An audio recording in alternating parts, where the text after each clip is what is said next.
খুবই খারাপ সংবাদ শেখ হাসিনার জন্য এবং আওয়ামী লীগের অনেক ঊর্ধ্বতন নেতাকর্মী, প্রশাসনের অনেকেই হয়তোবা খুব শীঘ্রই যদি ব্যাটে বলে মিলে অনেককে হয়তো ফাঁসি বরণ করতে হবে।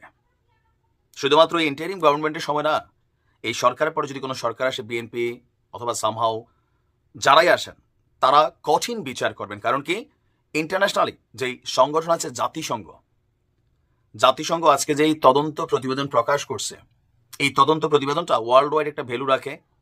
আর এই তদন্ত প্রতিবেদনে যে জিনিসগুলো উঠে আসছে, এগুলাতে শেখ হাসিনার ফাঁসি নিশ্চিত করার জন্য সবকিছুই করবে সরকার, কারণ তাদের হাতে একটা গ্রিন সিগন্যাল চলে আসছে। এই রিপোর্টটা কি সেই রিপোর্ট যেটা তাকে এত বড় বিপদে ফেলতে যাচ্ছে?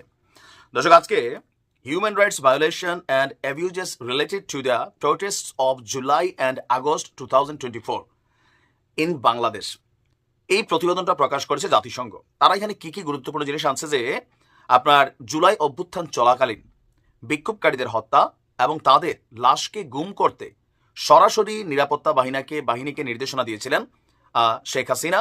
জাতিসংঘের মানবাধিকার বিষয়ক হাই কমিশনের ফ্যাক্ট ফাইন্ডিং মিশন এই সংক্রান্ত একটা প্রতিবেদন আজকে প্রকাশ করা হয়েছে। প্রতিবেদনে বলা হয়েছে, অভ্যুত্থানের সময় 18 জুলাই সন্ধ্যায় তৎকালীন স্বরাষ্ট্রমন্ত্রী আসাদুজ্জামান খান কামালের সভাপতিত্বে কোর কমিটির একটা বৈঠক হয়। ওই বৈঠকে পুলিশ, র্যাব, বিজিবি, গোয়েন্দা সংস্থার প্রধানরা উপস্থিত ছিলেন। বৈঠকে মন্ত্রী বিজিবি কমান্ডারকে আরও সহজে প্রাণঘাতী শক্তি প্রয়োগের নির্দেশ দিয়েছিলেন।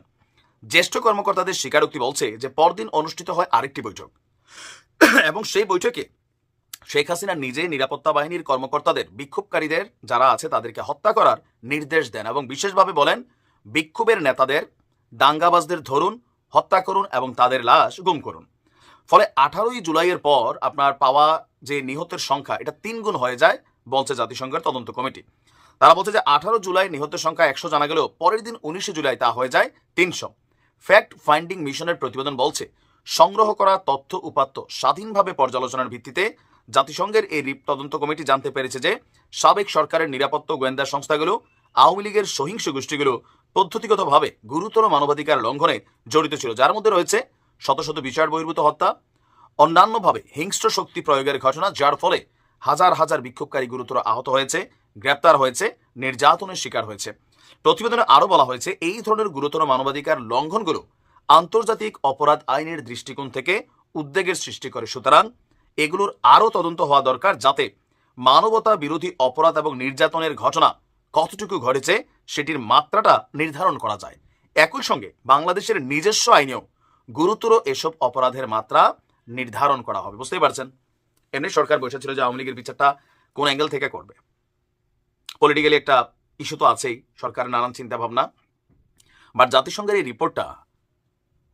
রিপোর্ট নিয়ে ধরেন যদি এখন ইউনূস সরকার কোনো একটা রিপোর্ট করতো বা বর্তমানে পুলিশ করতো অথবা আমাদের গোয়েন্দা সংস্থারা করতো, এইটা নিয়ে আলোচনা সমালোচনা অনেক রকম তৈরি হইতো। এখন ইউনূস সরকার যেটা করছেন, ক্ষমতায় আসার পরেই জাতিসংঘের এই তদন্ত কমিটিকে কিন্তু দাওয়াত দিছিলেন। তারা বাংলাদেশে দীর্ঘদিন থাকছেন, খাইছেন, এগুলার অবজারভেশন করছেন, তথ্যপত্র ডাটা কালেকশন করে ফাইনালি ইন্টারন্যাশনালি এই রিপোর্টটাকে প্রকাশ করেছেন। তো ফাইনালি ইন্টারন্যাশনালি যখন এই রিপোর্টটা প্রকাশিত হয়েছে, বাংলাদেশের 1000 মিডিয়া যদি একটা কথা বলে এটা যতটুকু ভ্যালু হয় না, তাদের রিপোর্টার ওই ভ্যালুটা আছে। শেখ হাসিনার জন্য খুবই দুর্দিন আরও আসতে যাচ্ছে। ইভেন এখানে শুধুমাত্র শেখ হাসিনা না, আওয়ামী লীগের ঊর্ধ্বতন অনেক নেতা, সরকারের অনেক কর্মকর্তারা এই ঘটনায় কিন্তু আসামি হতে যাচ্ছেন। ইভেন আইনের মুখোমুখি হবেন। সরকারে যেই থাকুক, ইউনূস সরকারের পর যারাই আসুক, তারাও কিন্তু এই আইনটারে ব্যবহার করবে, কারণ ইন্টারন্যাশনালি একটা রিপোর্ট এটা।